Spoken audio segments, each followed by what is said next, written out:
L'histoire de l'humanité est intimement liée à celle du cheval. Pendant des millénaires, le cheval sauvage a été chassé par l'homme préhistorique. Mais depuis quelques siècles, le cheval est l'animal qui sert le mieux l'être humain.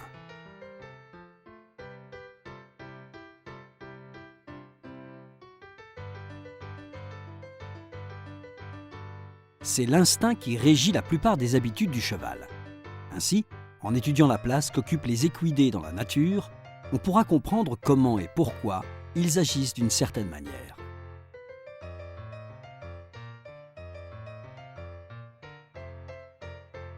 Le règne animal se divise en deux catégories, les proies et les prédateurs. Caractéristiques physiques et comportementales découlent de cette appartenance. Les chiens, les félins et les êtres humains sont des prédateurs.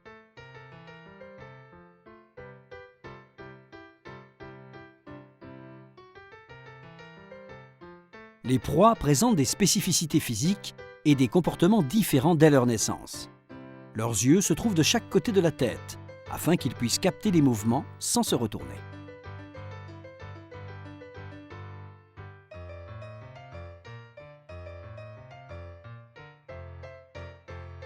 Ils ont naturellement tendance à fuir les animaux qui les effraient ou dont ils se méfient.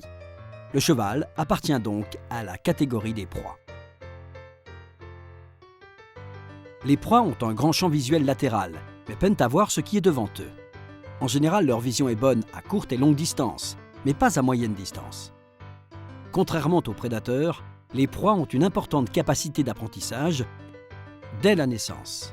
En quelques minutes, ils peuvent tenir debout et courir près de leur mère peu de temps après, afin de fuir les prédateurs.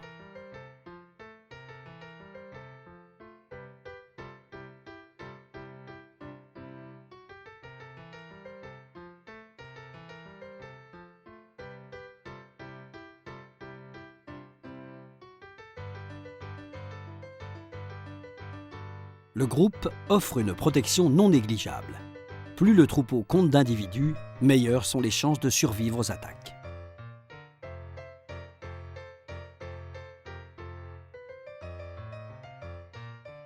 Les chevaux peuvent entendre les sons de très loin et en reconnaître l'origine. De plus, ils sont capables d'identifier les bruits qui leur sont familiers. Leur odorat les aide à trouver de quoi se nourrir. Le poulain s'en sert aussi pour retrouver sa mère et le mâle reconnaît la jument en la flairant.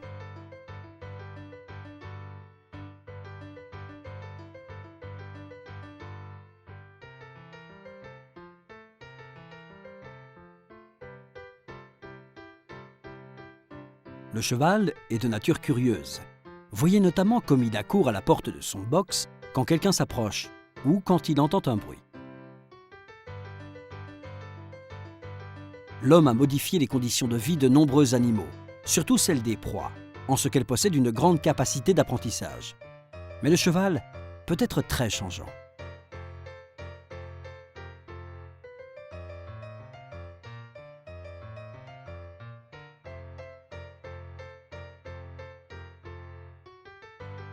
À l'instar de tous les animaux qui sont des proies dans la nature, le cheval peut devenir très dangereux pour lui-même ou pour l'homme s'il pressent un danger.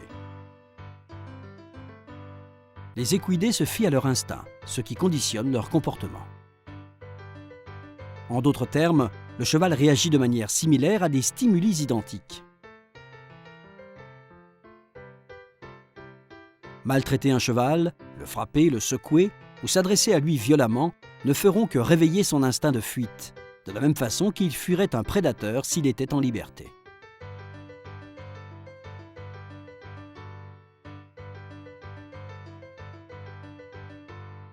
Les chevaux perçoivent l'homme comme un prédateur capable de les agresser. Voilà pourquoi ils nous évitent, jusqu'à ce que nous leur ayons montré qu'ils n'ont rien à craindre.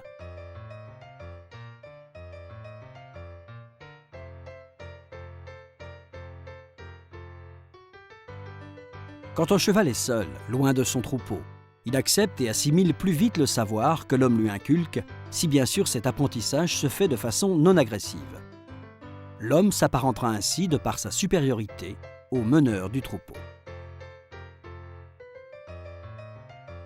Quelle que soit la raison qui nous amène à entrer en contact avec un cheval, que ce soit pour travailler, pour nous distraire ou pour pratiquer un sport de compétition, il est essentiel de connaître parfaitement le cheval afin que des liens positifs se nouent avec cet animal fantastique.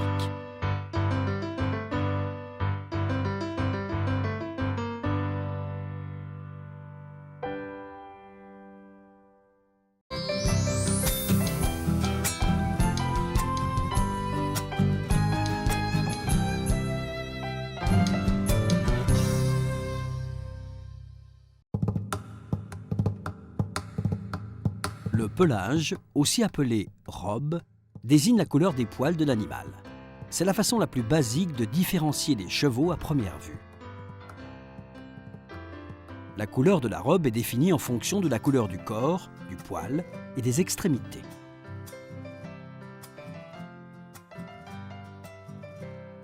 Par extrémité, on entend les naseaux, la pointe des oreilles, la crinière et la queue, et les membres. Il existe 4 grandes familles de robes qui se combinent ensuite et s'altèrent pour donner de nombreuses variantes. Ces 4 robes sont le noir, le bai, l'alezan et le blanc. Les chevaux dits blancs ou pie sont ceux qui ont la peau rose dès la naissance et dont le poil est totalement blanc. Les yeux de ces chevaux blancs sont en général bleus, marron ou ambre.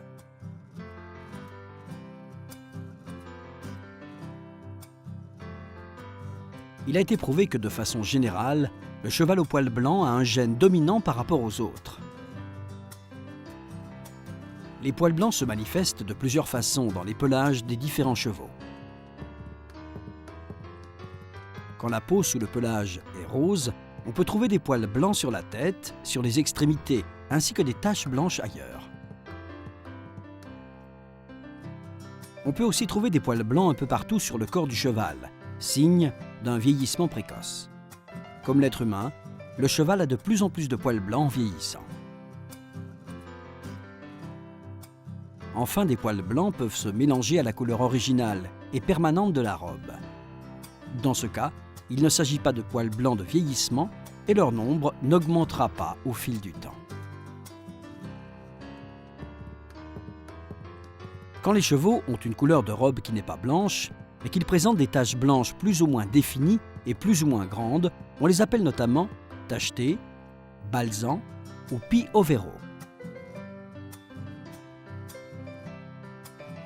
Parfois, les éleveurs cherchent à limiter la propagation de ce pelage chez certains types de chevaux. D'autres, au contraire, les sélectionnent. Signalons une autre particularité en matière de pelage, le mélange de poils blancs à la robe originale.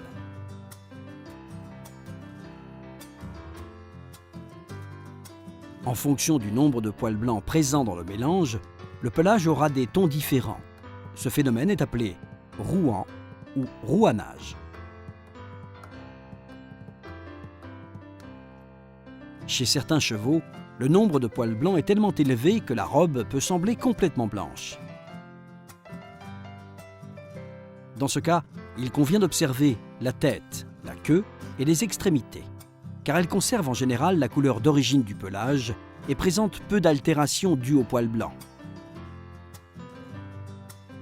On appelle gris pommelé un cheval qui est né avec un pelage noir, mais qui au fil du temps a vu ses poils blancs, tels ceux du vieillissement, proliférer. La plupart des poulains naissent pratiquement noirs ou alezans bruns et commencent à changer de couleur avant le sevrage. Ils présentent des poils blancs répartis sur le corps. Ainsi, le pelage grisonne de manière homogène au fil du temps.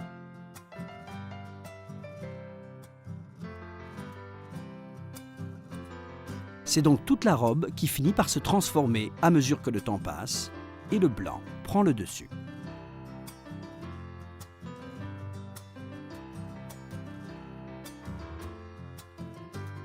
Selon le livre de génétique équine écrit par Lasley, la nature, dans sa grande sagesse, ne permettrait pas que des animaux naissent totalement blancs ou albinos. Il affirme par ailleurs que les animaux souffrant d'albinisme total meurent avant la naissance, raison pour laquelle le véritable albinisme n'existe pas chez les chevaux.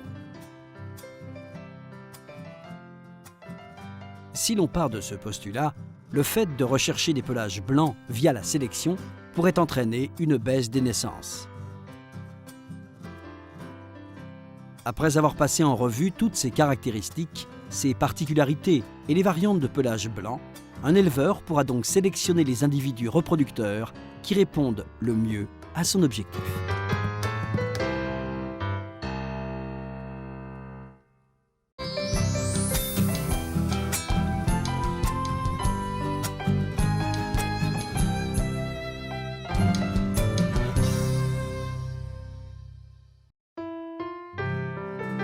Le Selle français est l'une des races chevalines dédiées aux sports les plus connus au monde. Ses origines remontent au XIXe siècle, lorsque l'armée et des éleveurs normands importèrent des pur-sang anglais directement de Grande-Bretagne pour les croiser avec les cheptels locaux, des chevaux rustiques mais très résistants.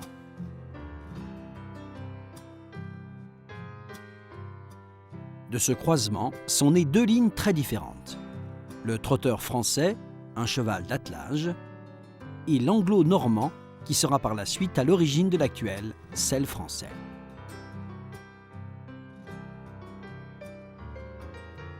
À la fin de la Seconde Guerre mondiale, les croisements furent accélérés pour obtenir un cheval rapide, agile et résistant. Une fois ce croisement obtenu, il fut soumis à des épreuves de résistance pour le renforcer, comme le cross-country.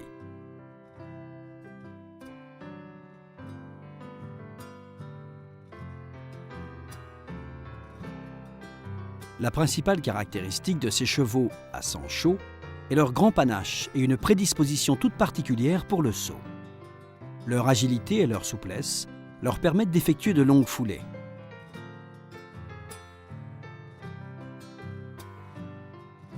Aujourd'hui, la tête du Selle français n'est plus aussi rustique, grâce à l'apport d'étalons arabes et de pur-sang anglais. Mais on rencontre encore certaines têtes plus lourdes qui rappellent les origines normandes. Un profil convexe, une tête longue et des ganaches prononcées.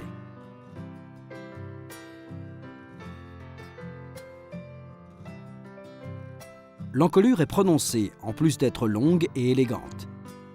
C'est un élément caractéristique de cette race qui lui offre de remarquables qualités d'équilibre et qui la rend très docile.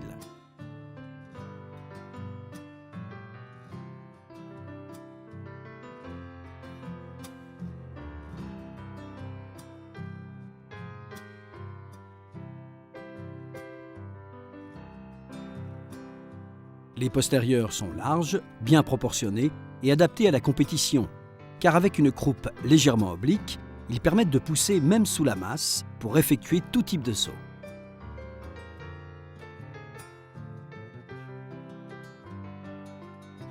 Les épaules inclinées facilitent le retrait des antérieurs, sans qu'ils restent suspendus en l'air. Cette faculté provient sans doute de l'amélioration génétique réalisée sur ses ancêtres français, dont l'épaule était plus courte et droite.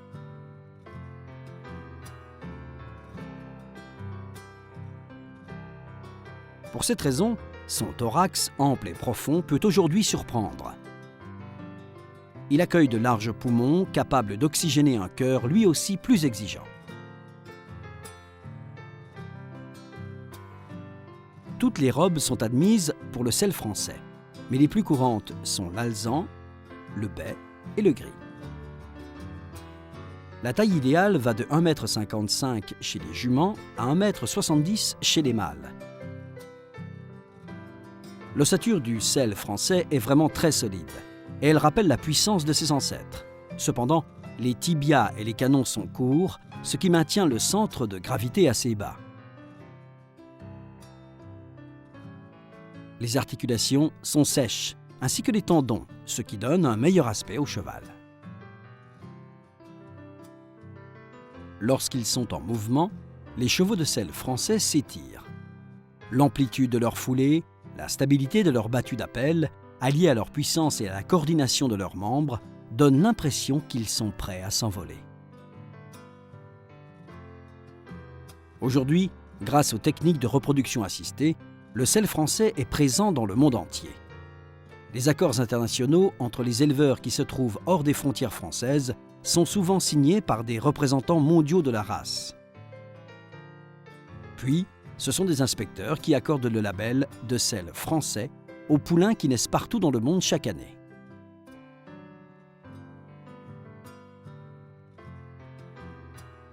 Cinq critères caractérisent le sel français. Son allure, qui lui confère une beauté tout à fait singulière. Sa force, qui lui permet de sauter les obstacles avec beaucoup d'aisance. Son équilibre, qui assure tranquillité et sécurité aux propriétaires lorsqu'ils le montent. Sa générosité, qui en fait l'ami de centaines de milliers de propriétaires. Son intelligence, qui lui permet de réaliser aisément des exercices difficiles pour d'autres chevaux.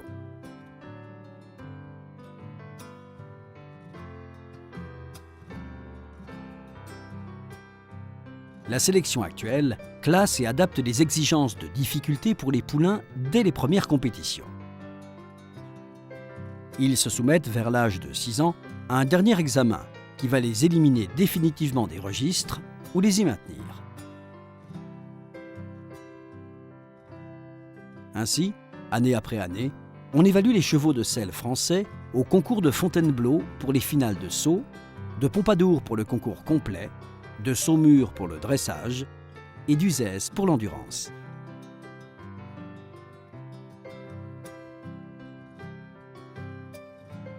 En parallèle à ces disciplines traditionnelles, les chevaux de sel français participent actuellement à des épreuves de voltige.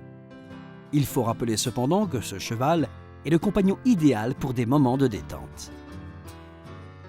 Et si certains hésitent encore entre un beau cheval et un cheval sportif, nous pouvons affirmer avec plaisir que le sel français possède cette double casquette.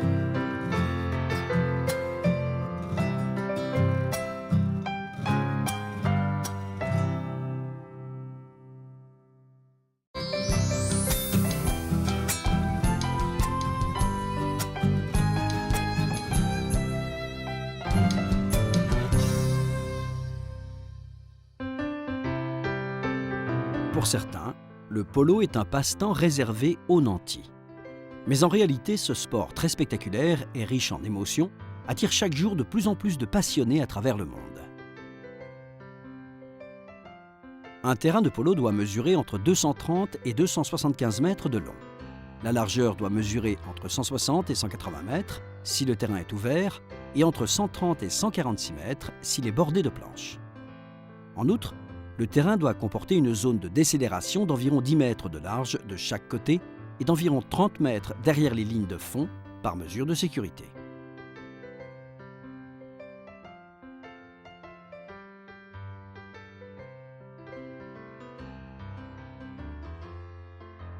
De chaque côté du terrain se trouvent les poteaux de but, espacés de 7 mètres.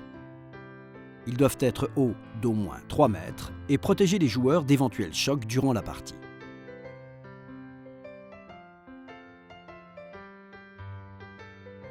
On joue avec une balle en bois ou en plastique, dont le diamètre est d'environ 8 cm, pour un poids compris entre 120 et 130 grammes. La balle est frappée à l'aide de clubs de bois, qu'on appelle des maillets, dont la longueur varie en fonction de la taille du cheval. Le maillet ne doit pas être utilisé de manière agressive et ne doit pas gêner un autre joueur. Il est obligatoire de le tenir de la main droite. Les équipes sont formées de 4 joueurs. À chaque joueur est attribué un handicap qui correspond à sa valeur.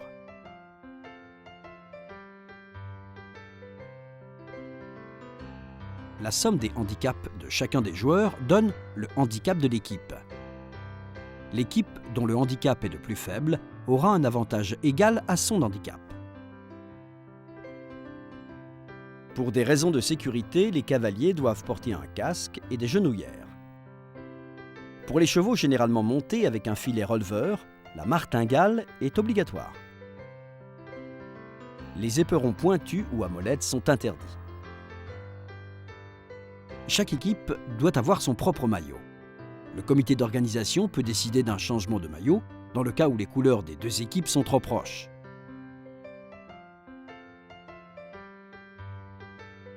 Pour les chevaux, aucune règle n'est imposée sur leur taille ou leur race. Seuls les chevaux borgnes, vicieux, qui ruent ou qui ne répondent pas aux critères sanitaires ne peuvent pas être utilisés.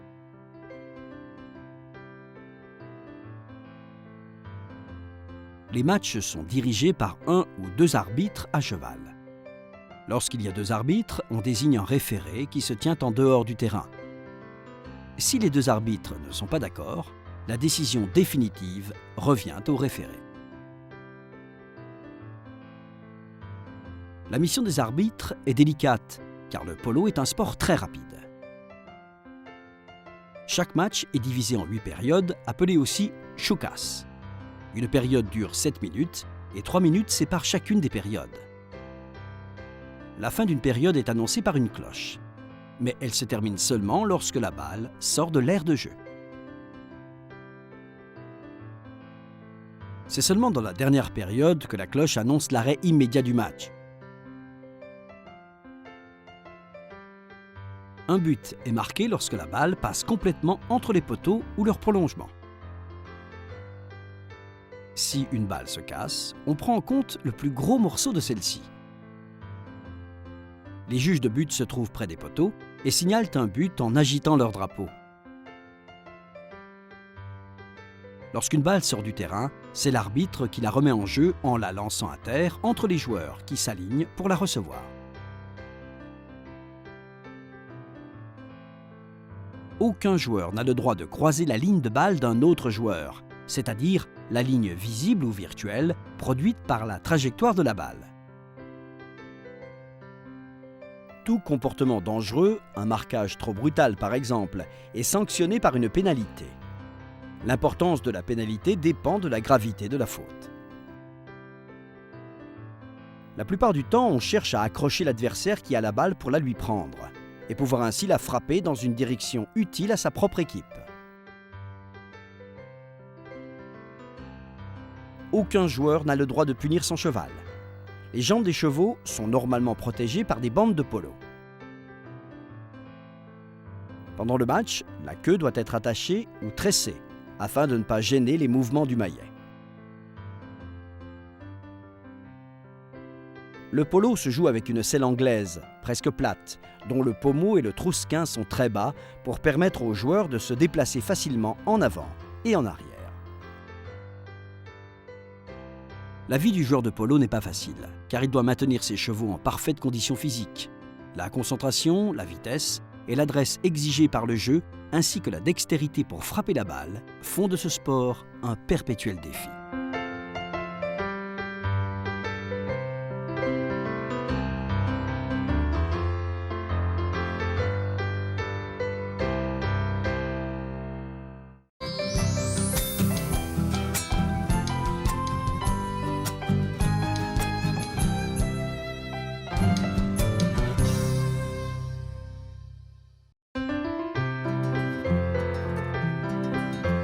Récemment, une ancienne polémique sur la nécessité de ferrer les chevaux a refait surface.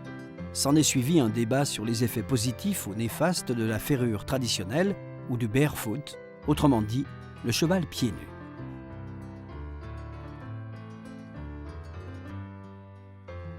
Ceux qui pensent que les chevaux doivent vivre au rythme de la nature prétendent qu'en liberté, ils ne sont pas ferrés.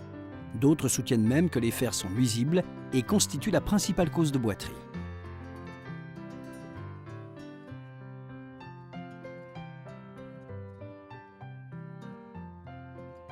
Il est indéniable que les fers présentent quelques inconvénients. Le sabot n'est pas libre de ses mouvements. Les vibrations et les chocs répercutés sont nuisibles pour les membres. Ils empêchent presque tout appui sur le sol, de la fourchette, des parois et de la sole. Ils allongent les bascules biomécaniques et altèrent l'aplomb. Ils sont glissants sur des terrains compacts. Ils peuvent être dangereux pour les autres chevaux à cause des coups de pied. Les clous abîment et affaiblissent la structure cornée. Mais ils offrent également des avantages indiscutables. Ils empêchent l'usure excessive du sabot. Ils aident le cheval lors des courses, par exemple grâce aux crampons vissés sur le fer pour l'empêcher de glisser sur les terrains glissants. Ils sont utiles dans les cas de tendinite ou d'arthrose.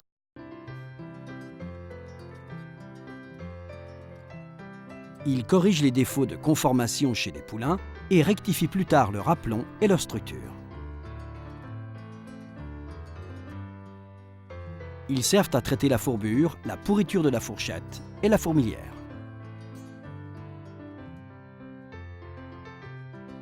Un sabot bien ventilé a une très bonne faculté de régénération, suffisante pour vivre à l'état sauvage. Il faut penser que dans la nature, le cheval choisit son terrain de jeu et marche presque toujours au pas à la recherche de nourriture et d'eau. De nombreux chevaux n'ont pas besoin de protection. Ils vivent parfaitement sans fer, car la croissance du sabot compense l'érosion naturelle provoquée par le sol et l'usure. On peut citer comme exemple les juments reproductrices, les poulains, les chevaux qui ne travaillent pas comme les chevaux de selle, ou ceux qui travaillent sur des sols ni trop durs ni trop humides.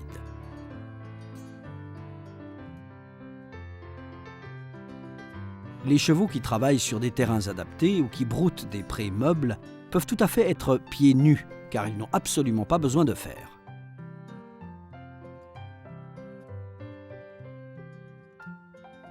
Les pierres sont les pires ennemis des sabots, surtout à vive allure. Tous les terrains ne permettent pas de laisser le cheval pieds nus.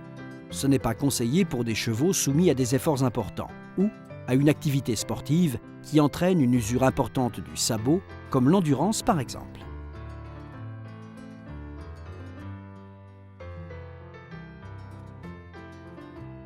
À propos de la ferrure des chevaux, il faut aussi tenir compte de la qualité de la nourriture et sa quantité, ainsi que de l'humidité du terrain et de l'environnement.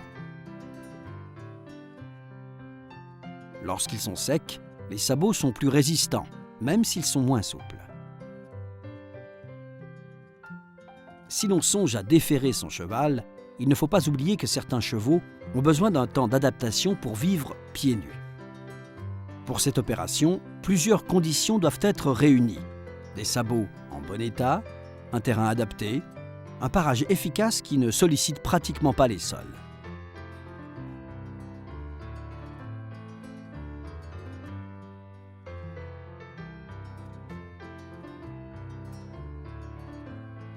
Une sole faible et mince provoque des douleurs chez le cheval, entrave son allure et tout cela est fortement déconseillé. Il faut toujours prévoir un temps d'adaptation pour permettre au sabot de se fortifier avant de laisser le cheval définitivement pieds nus. Il faut compter au moins 3 ou 4 mois pour que le sabot soit assez solide et résistant pour fouler directement le terrain.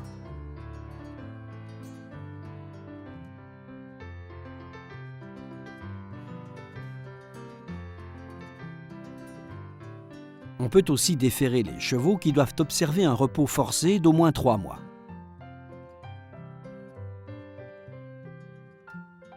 Déferrer un cheval ne consiste pas seulement à lui enlever les fers. Il faut aussi raccourcir et limer régulièrement les sabots car leur pouce n'est pas compensé par l'usure. Le travail de parage et de mise d'aplomb des membres doit être confié à un spécialiste qui doit évaluer chaque cas en particulier. Il doit s'agir d'une personne qualifiée qui doit posséder les notions indispensables d'anatomie et de physiologie du pied du cheval.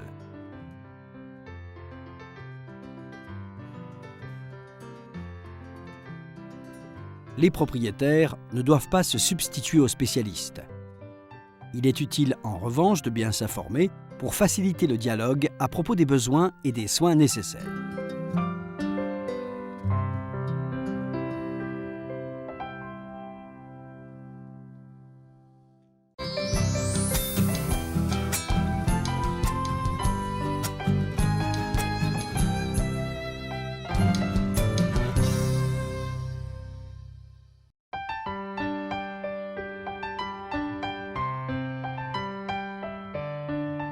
Le dressage est un art en soi. Mais les résultats en seront d'autant meilleurs si nous disposons des infrastructures adaptées. Pour apprendre, les chevaux doivent être concentrés et cela n'est possible que lorsqu'ils n'ont pas d'autre choix que de faire attention. Il est donc recommandé de faire travailler les jeunes chevaux dans un enclos qui limite leur velléité de fuite. Ceci est aussi valable pour les vieux chevaux qui se distraient vite. Quand nous travaillons à côté des chevaux, il vaut mieux avoir un bon contrôle de l'animal. Voilà pourquoi l'enceinte doit être ronde, surtout quand les chevaux sont nouveaux ou qu'ils commencent tout juste à apprendre. En effet, ils cherchent à utiliser tout le périmètre de l'enclos. Ainsi, s'il est de forme rectangulaire ou carrée, les chevaux se retrouveront dans les coins, ce qui compliquera les choses. Quant au contact, il faudra lâcher la bride sur les longs côtés de l'enclos et la reprendre sur les côtés courts pour rétablir le contact. Cela ne permet donc pas de réaliser un dressage subtil. Le processus de dressage implique que votre cheval fasse des exercices qu'il ne ferait pas en liberté. Freiner, tourner ou reculer peuvent provoquer chez le cheval une gêne bien compréhensible.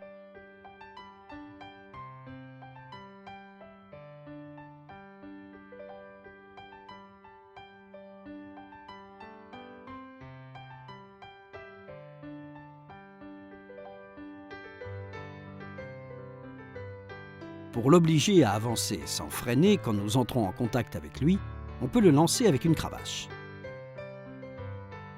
Suite à l'impulsion donnée, si le cheval a un fort tempérament, il pourra tenter de sauter en dehors de l'enclos sans que l'on puisse retenir sa rêne.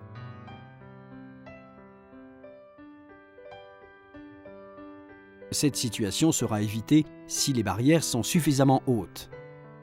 Si la barrière est plus haute que la position des yeux du cheval avec lequel on travaille, les risques de le voir sauter à l'extérieur sont quasiment nuls. C'est le cas des enclos supérieurs à 1,80 m.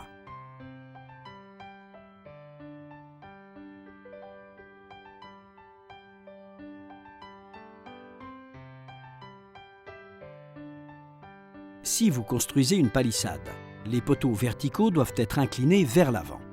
De cette façon, si le cheval s'approche trop du bord extérieur quand vous le montez, il ne se cognera pas les genoux.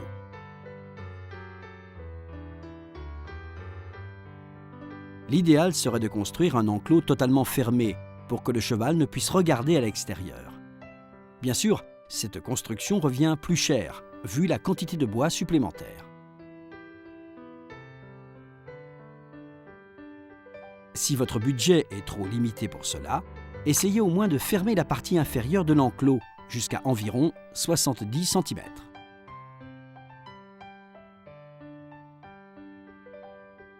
Certains chevaux courent avec tellement d'entrain qu'ils se cognent les membres contre les poteaux. Les coups de patte n'atteignent généralement pas cette hauteur et terminent contre le bois. Si les planches sont trop basses ou séparées d'un trop grand espace, la patte peut sortir dehors, ce qui blesserait l'animal.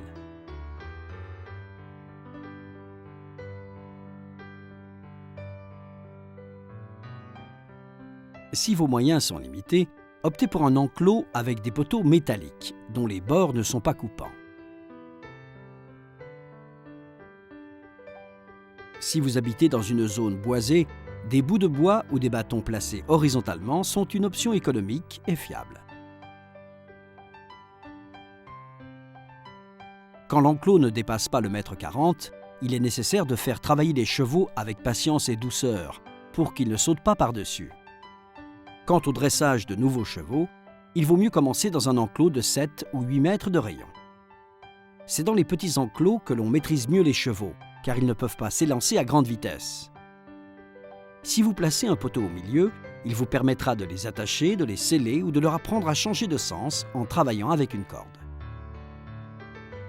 Les enclos circulaires de 20 mètres de rayon servent à travailler le galop avec des chevaux dont le dressage est déjà bien avancé. La grande courbe leur permet d'avancer comme ils le feraient dans une ligne droite. Les planches les freinent et les tranquillisent.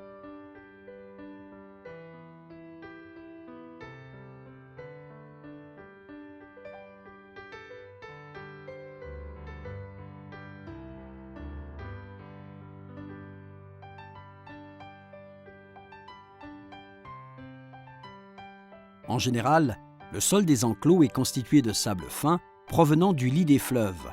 Ce sable doux n'abîme pas trop les sabots.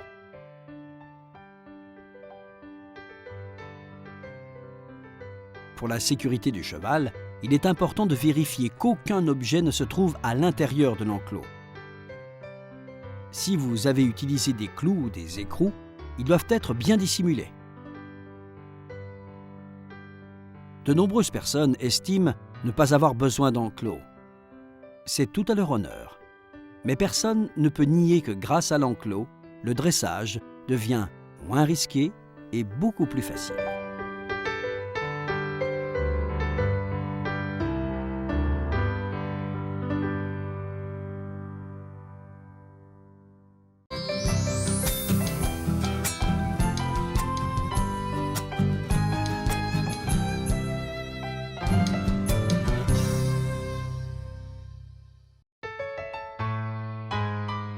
Les poulains tendent naturellement à se protéger de l'homme qu'ils considèrent comme un prédateur.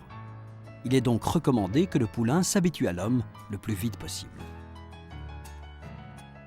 Pour que le poulain grandisse et qu'il se développe sainement, il doit établir dans les 2 premiers jours de sa vie un lien très fort avec sa mère.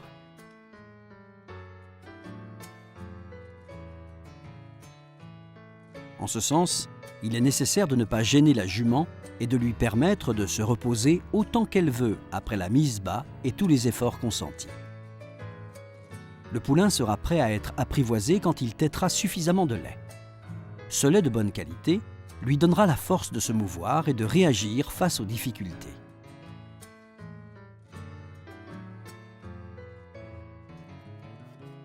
Il est conseillé de se faire connaître du poulain 2 jours après sa naissance. Si une relation de confiance s'établit, on évitera les rapports de force une fois que le cheval aura acquis plus de maturité. Pour entrer en contact avec le poulain, on peut se servir d'une baguette longue et légère. Une canne à pêche peut aussi faire l'affaire. En effet, le poulain ignore où finit le corps de l'homme et où commence la baguette. Il croit que nous ne faisons qu'un. On peut ainsi toucher le poulain sans avoir à le séparer de sa mère, ni le retenir par la force s'il tente de s'enfuir. Au premier contact de la baguette, le poulain peut s'inquiéter. Mais très vite, il comprendra que cette approche est indolore et qu'elle s'apparente au contact de sa mère. Le poulain est de nature extrêmement sensible au contact de l'homme. On réduira ainsi cette sensibilité et il finira par accepter d'être de plus en plus touché. Après l'avoir habitué à la baguette, on pourra l'approcher pour qu'il nous connaisse mieux, chose qu'il fera grâce à son odorat. Pour y parvenir, on déplace notre main le long de la baguette jusqu'à atteindre le corps du poulain. Il ne faut pas le caresser avec la paume. Le mouvement doit ressembler à celui du museau de la jument qui lèche et gratte son poulain. Ensuite, on continue de la sorte sur le côté interne et le côté externe des membres antérieurs et postérieurs. Le poulain sentira qu'on le touche avec la baguette et sa sensibilité en sera amoindrie. On évitera ainsi les coups de patte et autres futurs dangers. Dans un second temps, on touche le poulain au niveau du cou, jusqu'à la base des oreilles. La main doit imiter la mise en place du licou, de l'avant vers l'arrière et de l'arrière vers l'avant. Il n'est pas nécessaire de lui frotter l'oreille pour qu'il supporte mieux nos caresses. Le pavillon de l'oreille est un endroit sensible et s'il faudra plus tard travailler avec le poulain pour que le contact soit aisé, ce n'est pas la peine de l'incommoder dès le début.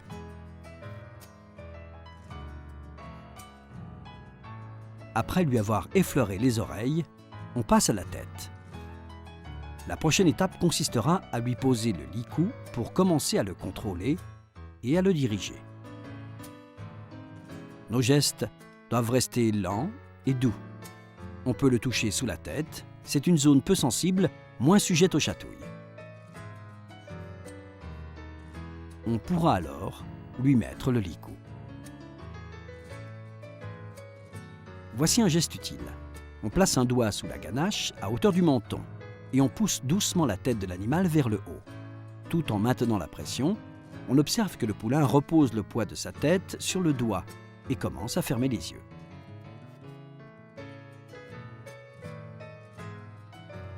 Il est maintenant prêt pour la leçon suivante, qui consiste à apprendre à suivre l'homme. On appelle cela « marcher en main à la longe ». Quand les poulains sont grands et qu'ils n'ont pas encore travaillé avec l'homme, il est recommandé de les laisser dans un enclos et d'établir une relation de confiance avec de l'eau et de la nourriture. Quand on leur donne à boire, il faut s'asseoir près de la bassine. Si on leur donne à manger, on fera de même. Ainsi, les poulains comprendront peu à peu que l'homme leur offre le plaisir de l'eau et de la nourriture. Leur confiance en sera d'autant plus grande. Il faut bien se rappeler que la violence est à bannir, car cela ne fera qu'effrayer l'animal, ce qui compliquera la mise en place d'une relation de confiance. Si l'on traite le poulain avec douceur et constance, il intégrera les leçons. Car il ne faut surtout pas oublier que le cheval est un animal vraiment intelligent, doué d'une extraordinaire capacité d'apprentissage.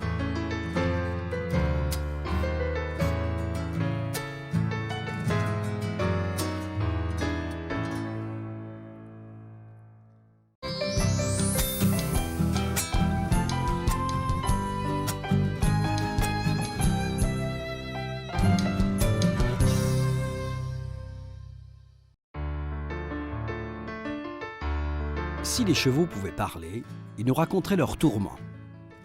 Il ne fait aucun doute que les chevaux qui réagissent violemment face à quelqu'un qui les approche ont subi de mauvais traitements de la part de leurs propriétaires ou de ceux qui se sont occupés d'eux par le passé.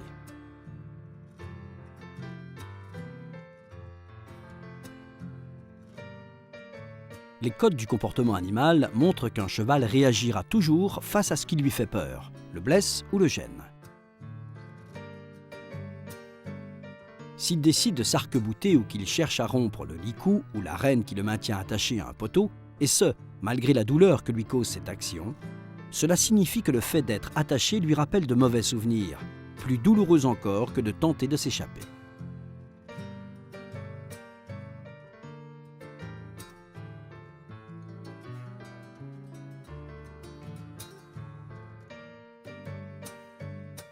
Il a sans doute été puni ou maltraité dans le passé, et ce traumatisme reste gravé dans sa mémoire. Il se souvient des gestes de celui qui l'a frappé, c'est pourquoi il tente de nouveau de s'échapper en essayant de rompre ce qui l'attache et qui l'oblige à rester ainsi exposé. Quand quelqu'un frappe un cheval, il le fait à l'aide d'un bâton, d'une cravache ou de son propre poing, et le geste est souvent brusque. Ce geste a valeur de traumatisme, c'est pourquoi les mouvements brusques des humains lui rappellent les coups qu'il a reçus. Par conséquent, il va tenter d'échapper à ce genre de situation.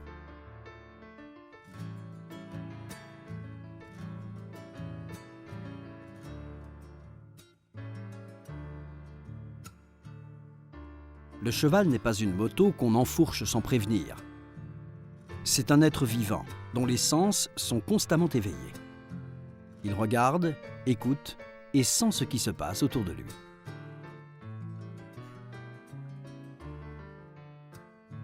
Il a la puissance nécessaire pour faire en sorte d'éviter ce qui pourrait le blesser. Ce comportement lui permet aussi de survivre face à ses prédateurs. Si après être passé par plusieurs situations traumatisantes, il parvient à rompre la corde et s'échapper, il retiendra que ce n'est pas difficile d'y parvenir. Ainsi, il est possible que cette réaction défensive et préventive devienne finalement une mauvaise habitude. Si cela se produit, le cheval pourra même rompre son licou pour satisfaire une envie de manger, retourner dans son box ou simplement pour se sentir libre.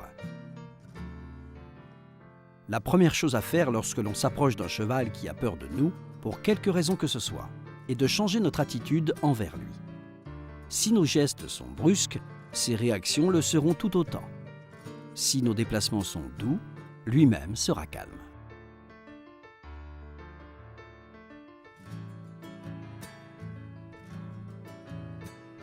Il n'est pas nécessaire de bouger au ralenti, mais il faut au moins que son angoisse diminue et que nos gestes restent doux et naturels.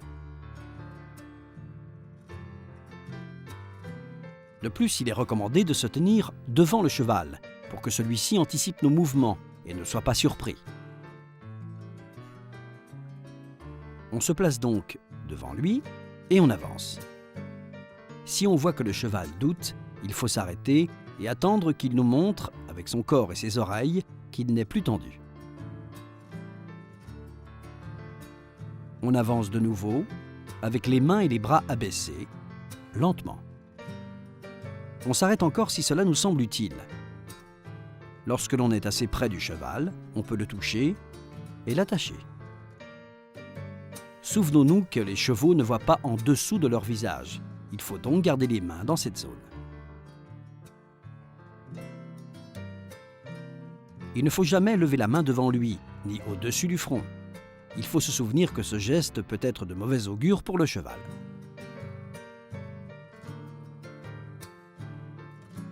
On doit être attentif lorsqu'on fait ou défait les nœuds. Il arrive souvent qu'on gêne le cheval sans le vouloir avec le bout de la corde que l'on manipule, notamment en la passant dans les anneaux. Ceci peut être un motif suffisant pour que le cheval réagisse violemment. Si l'on a tout fait pour réapprivoiser son cheval et pour qu'il cesse de rompre son licou, mais qu'il continue quand même à le faire, il ne faut pas perdre espoir.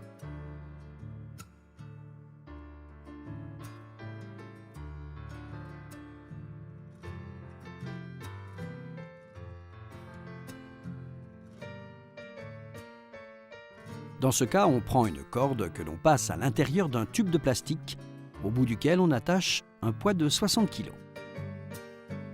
On laisse le cheval attaché à ce poids. Quand il voudra briser son lien, le poids l'en empêchera. Chaque fois qu'il avancera, il se libérera de la pression et se sentira plus à l'aise.